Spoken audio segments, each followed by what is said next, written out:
Hi, it's Andrew from RC, and welcome to my Mauler, my FTX Mauler. Both Terry and I have one. We bought one recently so that we could spare the wintertime run load on our good rigs.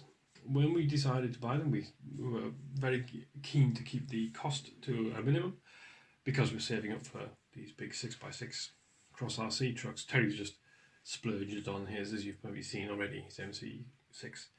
Why the FTX Mauler? Well, it's £160 GBP, and what you get is quite a lot of pound quality and adjustability. Oh, it's a pretty good looking thing as well. I hope you'll agree. She's a handsome thing. So what you can see, probably the most obvious thing is the wheels and tyres. Both Terry and I have replaced our wheels with eBay alloy wheels, 40 quid a set. His are red and black, mine are flat chrome, flat silver. And we've both put on our 2.2s, our eBay copies. Oyster is the brand that we favour whenever we're looking to save a bit of money. Terry has run on some of the videos. You'll see when he's got his red wheels on, he's got IROC copies, which have proved to be not so good at the mud hills that we've tried so far. They might have strengths elsewhere. So he's ordered a set of these tyres, basically because I beat him, so he has to keep up. And these, I don't even know what pattern they are. They're just a random pattern. You can maybe see there. Yeah, just a sort of random thing. They're quite broad, and they seem quite flat in profile, side profile. They're just very square. They seem to have very pronounced edge to them. But on the dry mud hills that we've tried, they are really good. So top class there. He's getting a set. These are £17 for a set of 4. So basically, I've spent like £58 on 4 2.2 alloys, beadlock alloys, and tyres. It's not bad, is it? Not bad, including shipping. Not a bad price at all. So they're the most obvious upgrades. What else have I done? As far as the body goes, I have taken all the stickers off. These are all painted on. What you can see on here now is painted on. Yes, so that's fine, it can stay on. But I took all the stickers off, because it's quite busy, and I wanted it to be I didn't want it to be any busier than it already had to be. Another obvious upgrade are the lights. This is Fast Tracks, I think it was. This is what the light bar I bought for my Police Comanche project, Nightmare, Horror Story, whatever you want to call it. So this was going spare. It's an aluminium cased light bar with 4 built-in spotlights. It's not very bright. Maybe it's because I'm over-stressing the receiver, I don't know. But it certainly looks the nuts. Okay, so I'm really pleased with that. I've put some proper metal tow hooks on and an awesome sticker badass under there. The front bumper is a bit, wibbly wobbly, kind of flexible, shall we say? But it'll do for now. So that's probably the other upgrade. The other upgrade I've got, if you've got eagle eyes, you'll see the Green Boom Racing shocks, front and rear. These are 100mm Type 1 internal springs. On the videos, I've run them so far. I've run them without oil, but I have recently put oil in them and changed the springs around a little bit. And I've basically settled on hard in the back and mediums in the front. Seems an odd choice, but to be honest, the weight spread on this rig is really good. It's really kind of bang on the centre. So it's got some oil in just to slow things down a little bit, and it's now quite nice and sort of responsive. It's got some sag at the front, so the medium springs give it a nice bit of sag, which of course as soon as it starts moving forward comes back up again. The rear doesn't have quite so much sag, or indeed any, which is fine, because again, as soon as the throttle goes on, the back will sag anyway.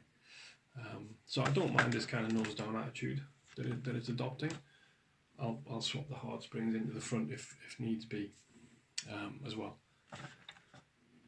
So that's the other upgrade that I've done. Terry's just changed his oil out and put 20 weight in the standard shocks, and that works a treat as well. Alright, I'm not going to suggest anyone goes out and buys replacement shocks, just change the oil in the standard ones. Seems to work just as well. What else have we got at the front? You'll see that I've got a green steering arm on now. This is from Asia Tees, it's Boom Racing again. Coloured to match the shocks. The big problem with this rig out of the box is the steering. We've been asked this already on YouTube. What mods have you done about the steering? Because it's awful, and it is. Frankly, out of the box, this truck will barely turn at all, and when it chooses to turn, it's got a turning circle of an oil tanker. But first things first, you have got, and I measured out just a few minutes ago, about a 35 centimetre wheelbase. So this truck ain't turning anywhere quickly. So the servo's first thing, enough of the ranting on. Get a good servo, and 20 kilo power rating, torque rating makes a world of difference. You don't get any more lock, but you do get a lot more response with the wheels snapping back and forth, so it feels a lot better. What we've also done is put this steering arm on. This is meant for an FTX 10, but is also it's actually marketed for the Coyote, the Charisma Coyote truck, as part of their sort of upgrade package for the at Asia Tees, and it fits perfectly. We knew this because Terry had a Coyote for a week or two before he sent it back, and he'd ordered one of these from Boom Racing, and he just happened to try it the other day, and turns out it fits perfectly well. The stock one is straight. Basically, the problem is, if I can show you this, right? So you see it there. So the problem is with the stock steering arm is straight, so it hits when it moves over, it hits the hub. Okay, so this hub, the pumpkin on the axle, was getting in the way and stopping the straight steering arm from extending any further. So this one being curved takes away that problem, so that the steering arm doesn't go anywhere near the hub anymore, and that has meant that we're able to file down. Now I'll do some close-ups. I can't really show you on the video. There are some bump stops on these arms. On the you see them there. So these arms, plastic arms, have got bump stops on them, which bump against these screws on the axle. So that was what was limiting the turn of the wheels, because if they weren't there, the straight steering arm would hit the pumpkin. So putting in the curved arm has allowed me to file down the bump stops, so I actually do get a little bit more lock than the kit that comes out of the box. That, of course, then means that the limiting factor on turning is the dog bone steering assembly, so there is now a danger that it's oversteering against the dog bone, and we're going to watch for signs of wear. We're going to have to be careful. It may be we've gone a bit too far, who knows, maybe we should have left the bump stops on. So the first sign of any trouble with the steering knuckles and things, then I will be ordering a replacement set of these plastic arms, complete with bump stops, and going back a step if you like. So that's what we've done to the steering. It does make a bit of a difference, not a huge difference, but a little bit of one. I haven't tried in the field the new steering arm, so I don't know whether this actually makes any great difference, but it does look nice, so that counts for a lot. But it's the servo, right? Get a good servo in, and you can make the most of whatever limited steering you're actually able to get. So externally, anything else really that I've done? So I've got lights. It comes with the bumper lights. Okay, it comes with these two lights as standard. But these ones not. Let's put them on so you can see. There it is. Right, so there's the lights with the 4 spotlights on the bar, and then the 2 in the bumpers, which come as standard. I've also added 2 blue ones. So I've got 2 blue ones underneath, just glued onto the underside of the frame.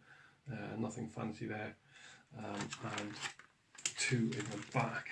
Yeah, so so that's the outside of the truck.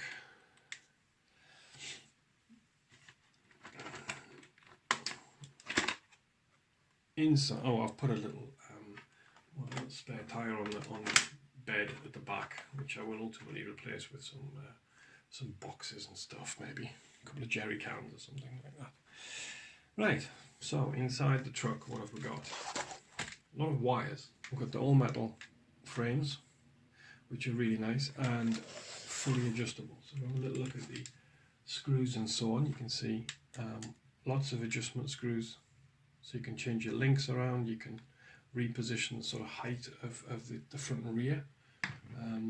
So you keep this middle section, and then you could drop the whole back tail and the front, you know, by repositioning here. The shocks have got multiple holes, so you can lie the shocks down. They're at their most upright at the moment. You can lie the shocks down to lower the ride height, I suppose. Yeah, so there's quite a lot of adjustment possibilities on this. You've got the motor in here, so I'm still running the stock FTX motor. It is a bit of a pain to get to, I'll be honest. I did think about changing it. The pinion's in there, where you can see that. There. Okay, so the pinion's in here. Getting a screwdriver in here to loosen the motor bolts is going to be a big job, so I haven't bothered. The motor's fine.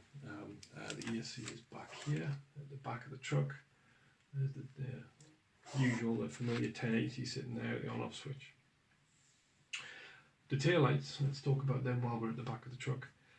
I've put through the rear chassis rail support. This is kit part, this is part of the truck, but it's hollow. It's got 2 hollow, so put the lights in. Seemed obvious. Hot glued them in and then drilled into the shell. There you go. You see the 2 holes I've drilled, yeah, in the back of the shell, just to match. So the shell kind of flips over them, and there's your taillights. Moving further up, I have got evidently a big box, a big sort of food box here. Terry found these at Sainsbury's. I'm not going to pull it all out because there's wires everywhere, but it's a little plastic container. Yeah, there's one. Similar, that's the actual one. There you go. So give me 2, and that's what it is. Comes with a lid. Blimey. It's not very big. It's just the right size for this. It is about 3.5 centimeters high by about 5 centimeters square, and that just drops in this gap here nicely. Alright, so there's a gap. Yeah, so you see that there. Beautiful. Right, so you got the ESC at the back, the receiver in there.